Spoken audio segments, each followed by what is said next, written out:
নব্য ভারতীয় দালাল শেখ হাসিনা এবং তার সরকার।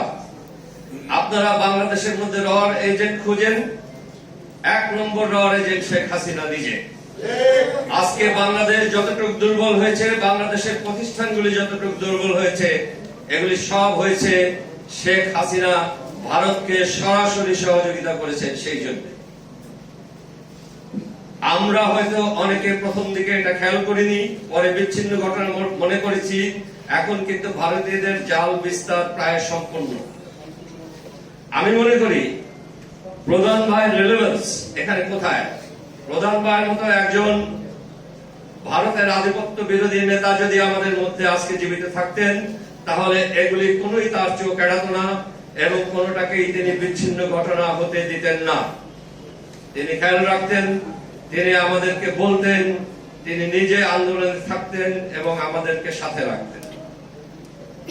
আজকে প্রধান ভাইকে স্মরণ করতে গিয়ে তার এই মৃত্যু দিবসে আমি এটাই বলতে চাই, আপনারা আন্তঃরাষ্ট্রীয় কোনো বিষয়ে কোনো কিছুকে বিচ্ছিন্ন ঘটনা যদি মনে করেন, তাহলে একদিন ভারতের মতো একটা বন্ধু রাষ্ট্র তথাকথিত যদি আমাদের পাশে থাকে, এই বিচ্ছিন্ন ঘটনাগুলি একদিন আমাদের ঘাড়ের উপরে চাপতে পারে, যে ওজনটা আমাদের নেওয়া সম্ভব হবে না।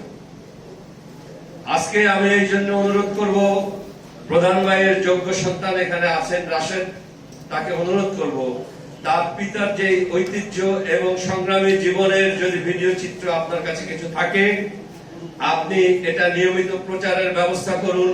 বাংলাদেশের জনগণ, বিশেষ করে যুবকরা এটা দেখুক, অনুপ্রাণিত হোক এবং স্বাধীন বাংলাদেশী নাগরিক হিসেবে বেঁচে থাকার জন্য ভারতের এই সকল ভিন্ন কাজের প্রতিবাদ করুন। একই সাথে ভারতের যে দালালরা এখানে আছে, শেখ হাসিনা এবং তার আওয়ামী লীগ, তাদেরকে ভারতের এই অপপ্রয়াসে যাতে তারা সঙ্গ দিতে না পারে, সেই জন্য প্রয়োজনীয় ব্যবস্থা নিক। পরিশেষে আমি দোয়া করছি প্রধান ভাই যেন জান্নাতবাসী হন এবং তার পরিবার সুখে শান্তিতে সকলে বসবাস করে, প্রফেশন ভুলে যায় এবং তাদের মনোবল ভেঙে যায়। অনেকটাই সার্থক হয়েছে বলে আমি মনে করি। বাংলাদেশ সেনাবাহিনীর প্রতি এখন যে ধরনের প্রশ্ন উঠে, আমাদের জনগণ যে ধরনের আঙুল তোলে, আজ থেকে 15 বছর আগে সেরকম কেউ করতো না। কারণ সেনাবাহিনী তখন এতটা বদনাম কুড়ায়নি তাদের প্রধানদের কারণে।